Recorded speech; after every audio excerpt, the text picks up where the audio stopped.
লোকটাকে নিয়ে আর পারি না বাপু, বেলা 11টা বাজে, এখনো ঘুম থেকে উঠলো না। এভাবে কি আর সংসার চলে? দেখি ঘুম থেকে উঠলো কি না মহারাজ। কি গো, ঘুম থেকে উঠবে কি না বলো তো? এত অলস হলে কি চলে? চাষের জমিতে যাও, সবাইকে দেখো কত চাষাবাদ করছে।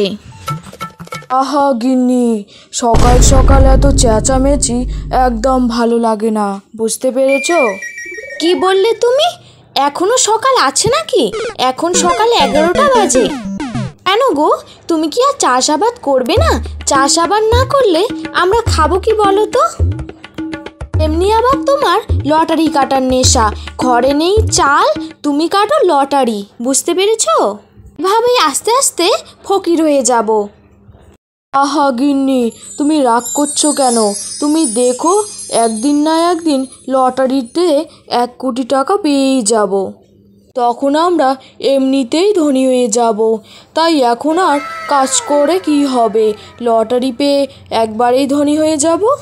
হ্যাঁ হ্যাঁ, তুমি এই চিন্তা নিয়েই থাকো, ঘরের সব কিছু বিক্রি করে লটারির টিকিট কেনো, যত সব। তাড়াতাড়ি হাত মুখ ধুয়ে বাজারে যাও, আমি রান্নাঘরে গেলাম। ভগবান, ওনাকে নিয়ে আর পারি না, কবে যে একটু বুদ্ধি শুদ্ধি হবে কে জানে। বউ যে আমার কি বোঝে, 1 কোটি টাকা পেতে দাও, তখন তো আর কিছু বলতে পারবে না।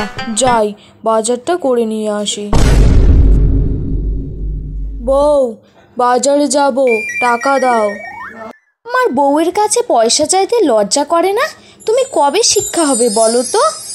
আমার কাছে 50 টাকা আছে, আজকে বাজারটা করে নিয়ে এসো, কাল থেকে তোমাকে আমি 1 টাকাও দেব না।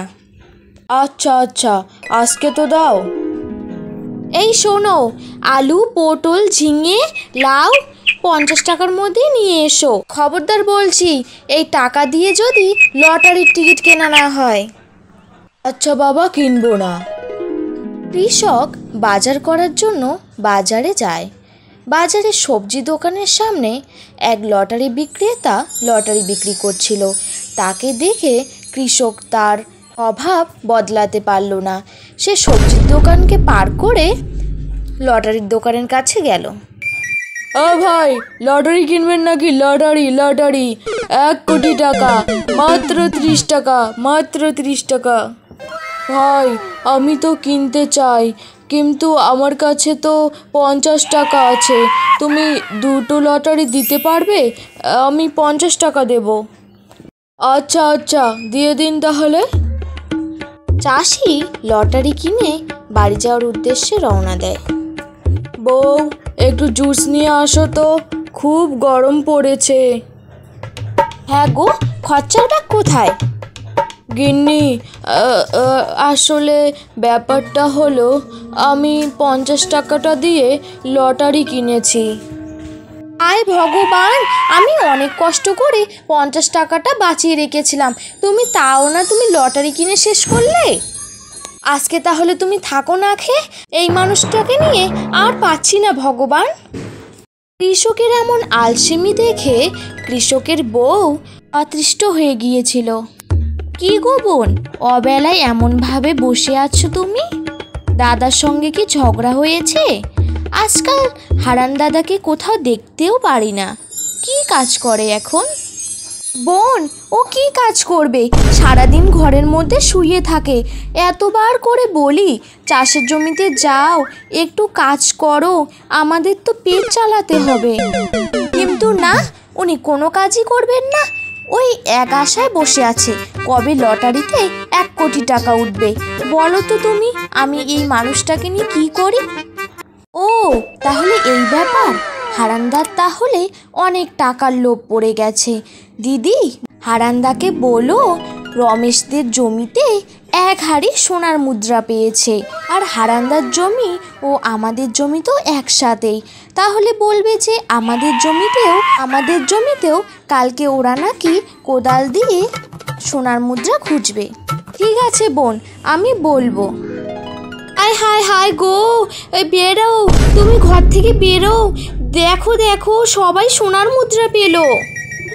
হারান ঘর থেকে বেরিয়ে আসে। কি হয়েছে? সকাল সকাল এত চেঁচামেচি? কে সোনার মুদ্রা পেয়েছে? কোথায় পেয়েছে? হ্যাঁ গো, তুমি এখনো বাড়িতে বসে আছো? তুমি ওই 1 কোটি টাকার চিন্তা করো। রমেশ, আমাদের পাশে যে জমি, ওই জমি থেকে 1 হাড়ি সোনার মুদ্রা পেয়েছে। তুমি জানো ওই 1 হাড়ি সোনার মুদ্রার দাম 3-4 কোটি টাকা। বউ, তোমার সঙ্গে আমি পরে কথা বলছি। আগে আমি মাঠে যাই, মাঠে গিয়ে আমিও খোঁজা শুরু করে দিই। হারান দৌড়ে মাঠে যায়। মাঠে গিয়ে জমির সব আবর্জনা পরিষ্কার করতে থাকে। জমিতে তো কিছুই খুঁজে পেলাম না, কিন্তু একটা বিষয় আমার খুব ভালো লাগছে। জমিটা কত সুন্দর লাগছে এখন। জমিতে তো সোনার মুদ্রা কিছুই পেলাম না। জমিটায় এবছর কিছু চাষাবাদ করতেই হবে। কৃষক জমিতে আসার পর নিজের মানসিকতা পরিবর্তন হয়ে যায়। তারপর থেকেই হারান চাষের জমিতে চাষাবাদ করতে থাকে।